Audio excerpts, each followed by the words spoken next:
Ladies, please pick yourself a good man. I was having a call the other day on a live Zoom, and we were talking about, the whole concept of look at a man's deen. Deen means system. The whole system. The system of operation, the system of thought, the system in which he approaches his iman and how he manifests that. Please pick men that are of sound mind and heart. Pick men that are not thirsty and hungry for power, but are willing to earn their respect through love and gratitude.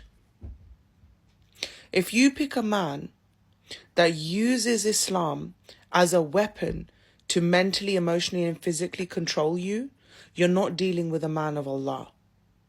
You're dealing with a psychopath who has issues with power and control.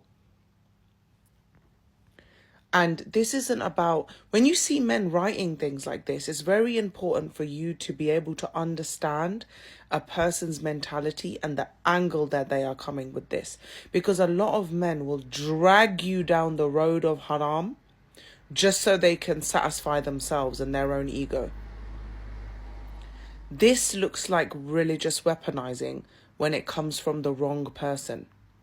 When there's a man of integrity, honesty, he has honor, he has iman, you can see that he's directing his life in a way where he's trying to please Allah from a moral and integral standpoint that includes balance and love and integrity, not just for himself, but everyone else around him. A man that understands that the pressure that is on him to be a Qawwam doesn't mean slave master. It means somebody has more responsibility over people in society. They are responsible of women. The leaders of women, meaning that they lead and structure society in a way where women can be in their divine feminine and live within the flow of that peace, dignity, respect, and honor that men have created. Not men that are like, you obey me because Allah said. That mentality alone is not healthy. A man of Allah would understand that his authority means protection, not slave master style relationship. Please open your eyes, learn the deen properly, and pick men of honor, integrity, and good hearts. I've never in my journey, when I've met, a healthy man, maybe at the being during, couples coaching, or some men that are within my family unit, friends of husbands, they've never spoken like this because they don't need to. They understand their responsibilities and fulfill them, and therefore inevitably get respect from the people around them. They don't need to stamp this foot down that you will go get against Allah if you don't listen to every single thing that I say. That's the psychology of someone that is power hungry.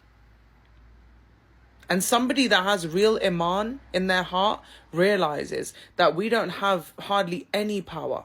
Allah is the ultimate powerful one. And through our behavior of having dignity and honor for ourselves and other human beings, will we be blessed under the covenant.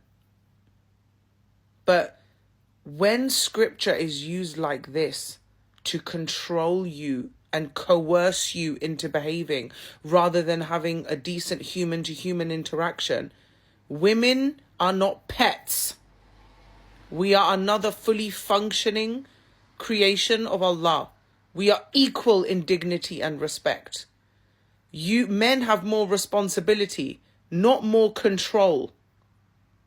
There's a way of thinking about it. Like, controlling your environment is very different to controlling human beings that are within your environment. They're not there as slave masters. And it's usually the men that have extremely insecure and unhealthy attachments, not only with their parents, but with the knowledge that was passed down to them. Our culture plays a huge role in this because it twists the psychology of men around, thinking that they are literally second to God. Astaghfirullah. People with true dignity and true iman, they don't believe that they're better than anyone else, and they don't weaponize scripture like this to feel powerful in life. Please wake up and open your eyes. When men communicate to you like this, it's usually one of the biggest red flags. Take a deep breath and try to understand in the way that somebody is trying to communicate this. And if it feels wrong in your heart, your soul, in your body, it probably is wrong. Because nothing that Allah has decreed would feel incorrect to a human being, because it speaks to our fitrah. So please, when men are using religious scripture to try and convince you to be a certain way or have certain ways of thinking or operating in life, you have to know that that comes from a place of you earning Jannah and you striving both together in this life, rather than him trying to control and mold you into this little thing that he can control so he can feel powerful. People with true honor, iman, and dignity don't want to control other human beings. They want to love them and guide them and protect them.